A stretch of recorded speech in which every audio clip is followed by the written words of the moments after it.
Hello everyone, welcome back to my channel. If you are new, hello, welcome. My name is V. I post nail tutorials every Thursday and Sunday at 8:15 a.m. Central Time. Getting right into today's video, I am going ahead and applying my tips to my practice hand. These are the Makartt tips in the color Natural.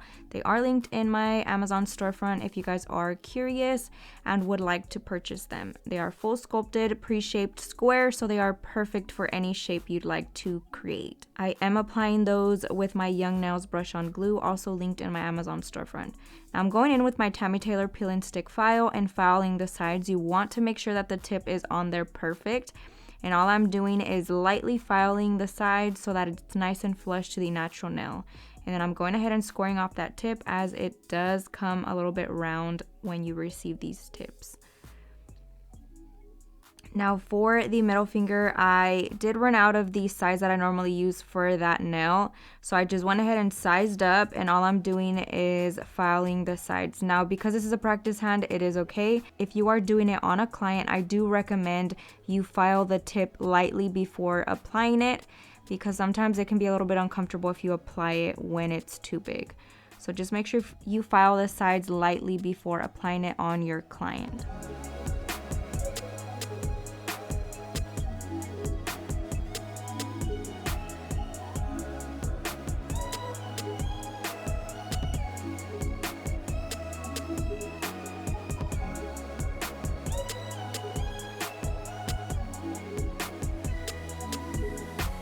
Now for today's set, I decided to go with pastels. I thought it would be a really cute option for some Valentine nails to get kind of out of the comfort of pink red kind of combo. So I'm going in with this really pretty light, very pastel purple, and I'm applying that on the tip of the nail, lightly blending the section where it meets the natural nail, as I'm going to be creating an ombre.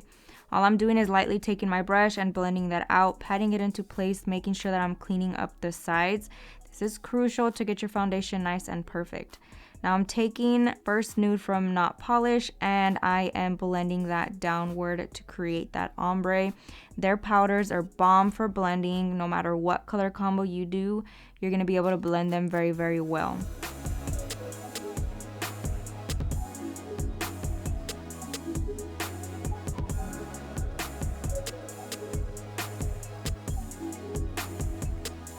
For the ring finger, this is going to be our accent finger, and I'm just applying that nude onto the base of the nail. This is going to be our background for the nail art that we're going to be creating. So I'm applying a small bead, and then I just blended it out, and I start layering my product, moving up towards the cuticle, and then placing more as I need it on the tip. I don't want to move the product too much around because it does self-level very well on its own.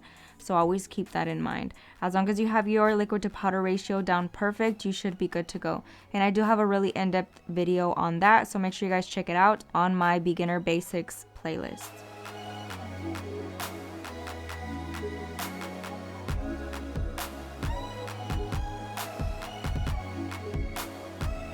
Now I'm taking this really pretty pastel yellow. This is called Blonded Moment from Not Polish, and I'm just blending that again. I started with very, very small beads of the product just because I wanted to make sure that the color was perfect for what I was envisioning. Now I'm going in with the nude and then blending it down into the yellow. As you can see, it blends very well. It does go perfectly. The colors are so pretty, so definitely recommend these if you are interested. Always make sure you're holding the finger in a downward position when working in the cuticle area, as you do not want the product to flow into the sides or that skin, as that can cause lifting.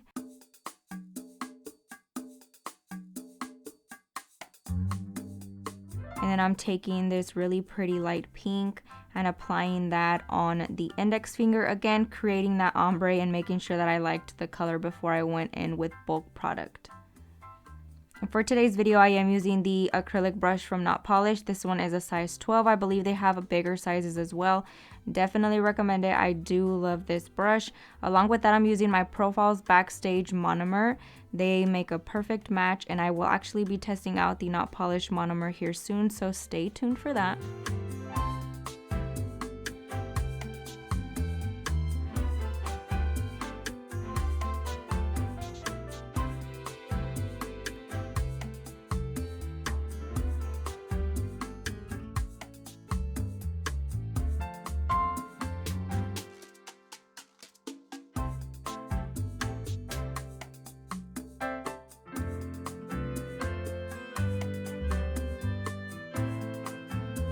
Once I'm done applying my base, I am going in with Not Polish Clear and I am encapsulating these nails. I prefer to do this because I work with very thin layers of the colored acrylic, and this helps add that thickness to it, the additional strength that you might need. And it protects the ombre or nail art, or if you're working with glitter, it protects that product, so when you go into file, you do not file through the design or nail art you created.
Once I'm done applying the acrylic and everything is nice and dry, I am taking my Tammy Taylor peel and stick file and I am going to be finished filing the nails. I start off with the sides. Sometimes I change it up a little bit just depending on what I'm doing. I am going ahead and filing the sides, making sure that the shape is nice and straight. This is the point where you want to make sure everything is nice and perfect. So please pay attention to the smallest details, no matter how minimal you think it is and how you might think it's not as important. Make sure you are fixing any errors that you see. So I'm going ahead and lightly filing the sides, making sure that everything is nice and even at this point. And for whatever reason, I've been loving using my hand file for my finished filing. Usually I use my e-file, and with clients, I prefer to use an e-file. I don't know why. I've been liking my hand file. I feel like I guess I have more control of that hand file, so it makes me feel a little bit more secure.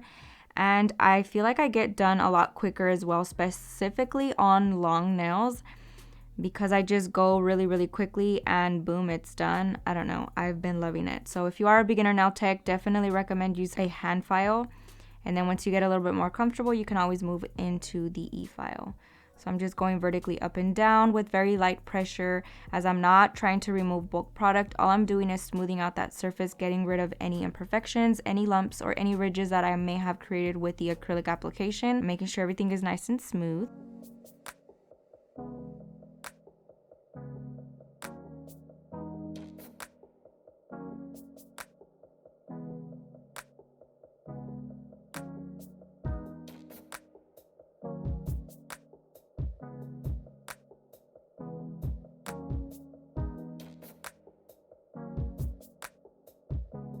And don't forget to always flip the hand around to look at the nails from the client's perspective.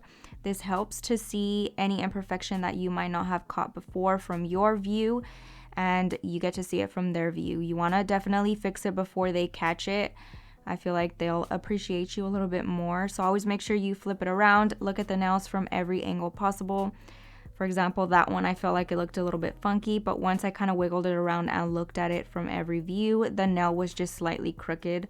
So I went ahead and fixed that. Now I'm going in and filing the cuticle area with my e-file. This is a Kiara Sky e-file and I have her at about 9,000 RPMs. Along with that, I'm using my 5-in-1 Kiara Sky bit. This one is medium grit in the color silver. They have tons of colors. These are the best. I love them so much, and they're very inexpensive. They last you a very good amount of time, so they're definitely worth it. I'm just gently filing around that cuticle area, making sure that the acrylic is nice and smooth and nice and flush to the natural nail. You do not want tons of product in that area, as that can cause lifting, so you want to make sure that it is nice and thin.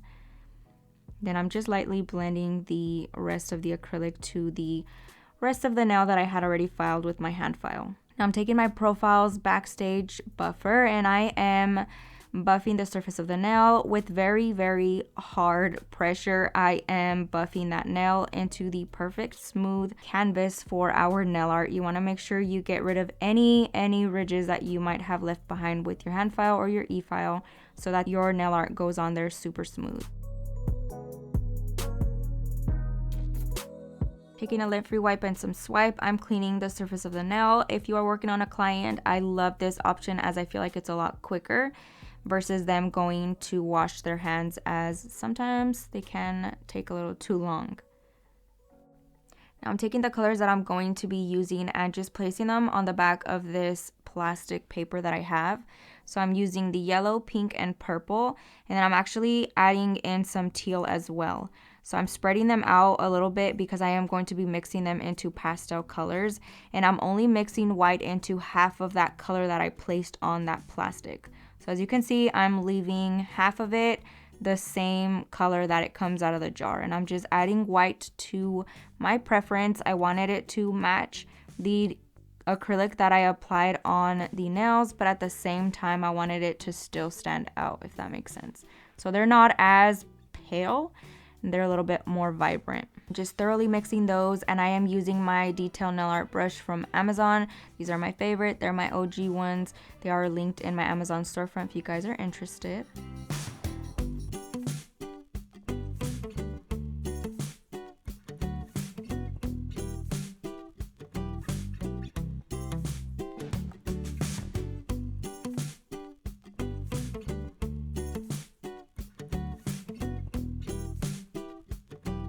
Now that I have my colors nice and mixed, I'm gonna start creating my hearts. I actually was going to be using some decals that I received from Profiles Backstage.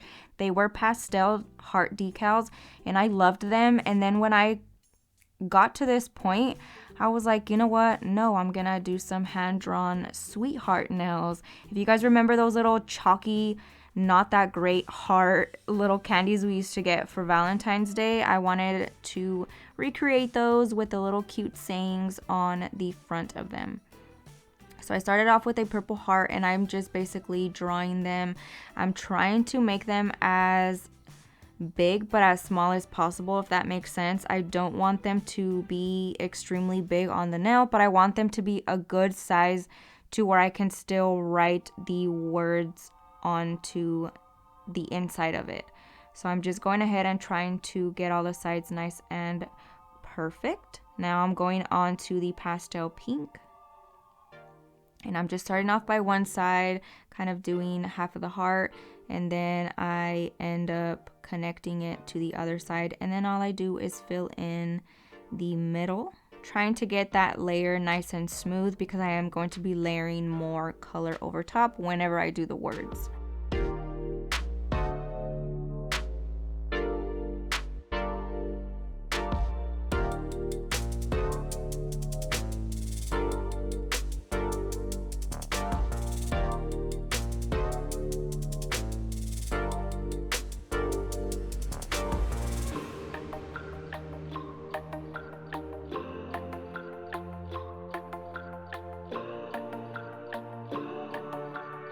And then I'm going to be doing half of a yellow one, and then all I'm going to be doing is kind of staggering the hearts down to the tip, alternating in colors and adding half hearts wherever I need to fill in any areas. I was gonna kind of flip the hearts around too, but then I figured it would be a little bit too hard to draw the words on there, so I opted for them to all be the same direction. And I'm just gonna go ahead and let you guys watch the rest of this as it's pretty self-explanatory.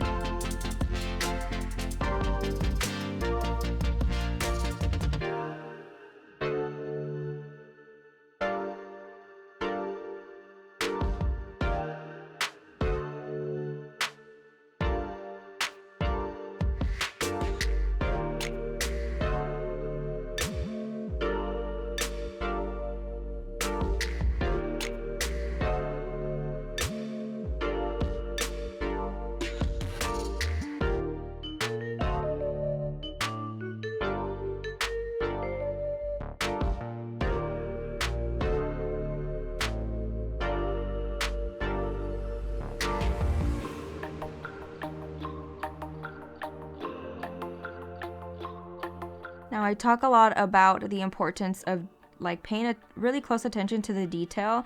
For example, I started drawing this yellow heart and I noticed it was way too close to the blue one, but I was like, you know what, it's fine, I'm just gonna go with it. So I continued to draw it, and it bothered me so much that I was okay with it being that close because the other ones were pretty separated. So I am here to tell you, do not get scared to remove something. Make sure that it is perfect and you are content with it. I'm taking my 3D nail art brush, and with a little bit of alcohol, all I'm doing is lightly removing that, making sure that I'm not removing any of the blue one. However, if I did, I can just go in and fix that with the blue paint. So I'm going back in, spacing it out a little bit further and doing that yellow heart.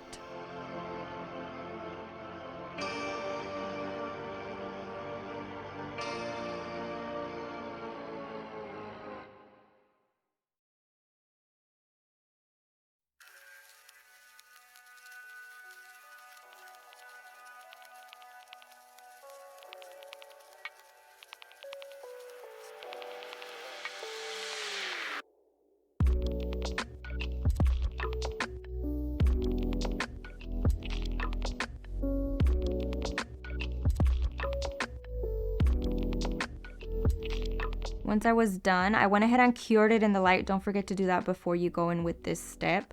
And I'm taking the color that it originally came in the little pots, and I am outlining one side of that heart to kind of give it a 3D illusion kind of vibe.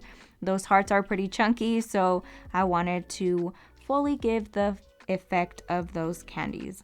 So I'm just drawing one side with that dark line, and I feel like it looks so cute.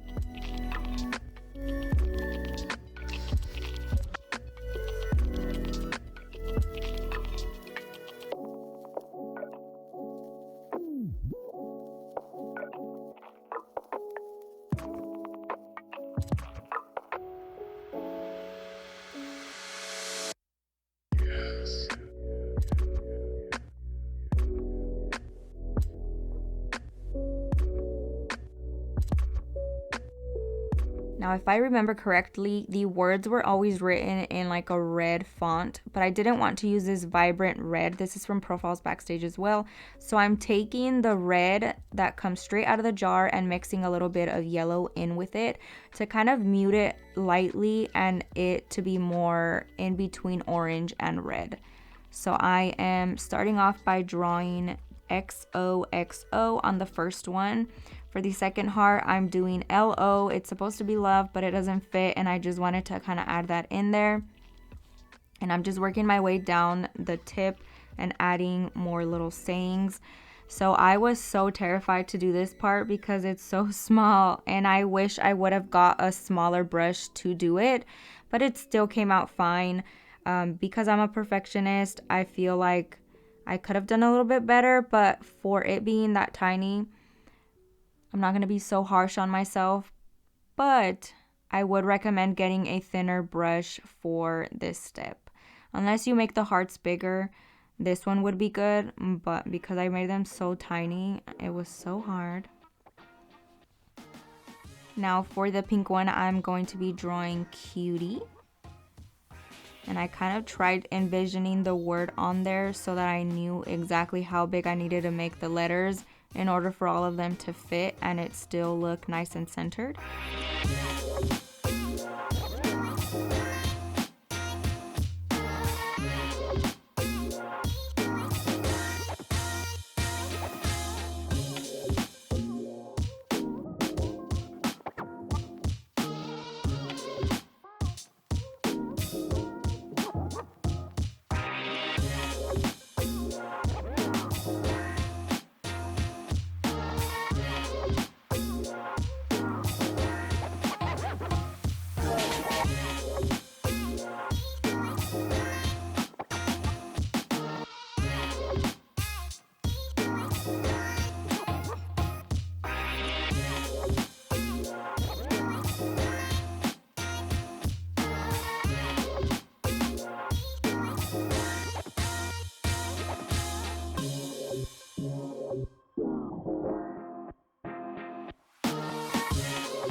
Now I know I haven't added this in my videos, I keep forgetting, but if I was doing this on a client for the thumb, I would probably do either a pastel green or a pastel teal, just like I did it on the heart, so it can match.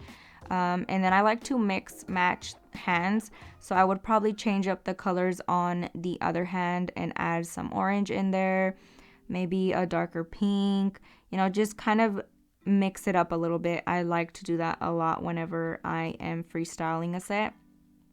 So just throwing that in there.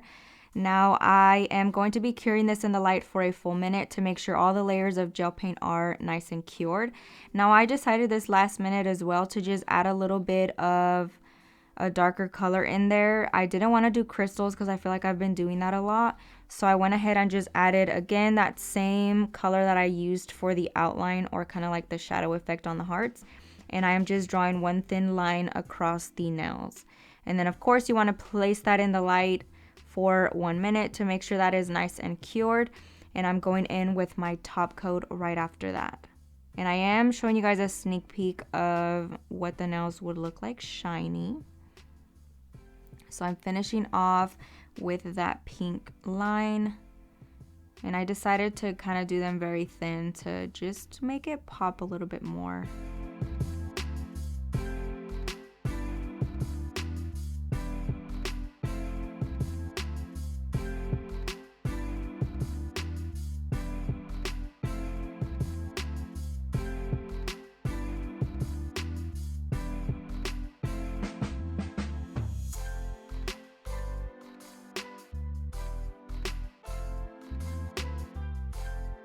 I'm top coating using my Not Polished Matte It.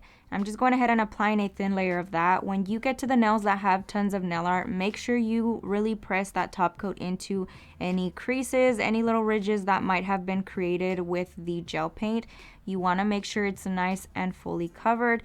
If you leave any little areas out, you might have issues with chipping, so make sure you fully cover that nail. And then I like to cure in the light for at least 1 minute. For the most part, I do 2 minutes just to be safe. But like I said, I'm showing you a sneak peek of what the nails look like if I would leave them shiny. But you guys know I'm a sucker for matte, so I went ahead and placed it in the light. But that basically concludes today's video. Let me know what you guys think down below. Thank you guys so much for watching, and I will catch you guys next time.